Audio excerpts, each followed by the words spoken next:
Sur votre boutique, vous utilisez un certain nombre de transporteurs.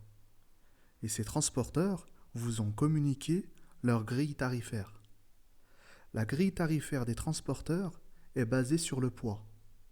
Prenons un exemple du transporteur UPZ qui vous a communiqué sa grille tarifaire. On peut le voir ici à l'écran, il y a plusieurs tarifs en fonction du poids.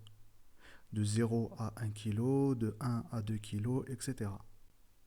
On remarque que c'est le poids qui conditionne le coût des frais de transport. Néanmoins, pour certains types de produits, les transporteurs ont un souci. Ce sont les produits qui prennent de la place, qui sont volumineux. Ils ne sont pas forcément lourds, mais ils prennent de la place. Et c'est à partir de ce constat que les transporteurs ont ajouté la notion de poids volumétrique. C'est-à-dire que la grille tarifaire sera toujours la même, sauf que le calcul du poids sera différent. Pour calculer le poids d'un colis, nous allons prendre deux données, son poids réel et son poids volumétrique.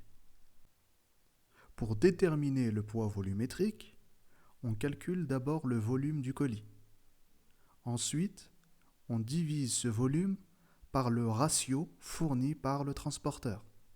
Dans le cas de notre transporteur UPZ, son ratio est de 5000 cm3 par kg. On divise le résultat par 5000 et on obtient un poids volumétrique. On retient la valeur la plus grande entre le poids réel et le poids volumétrique.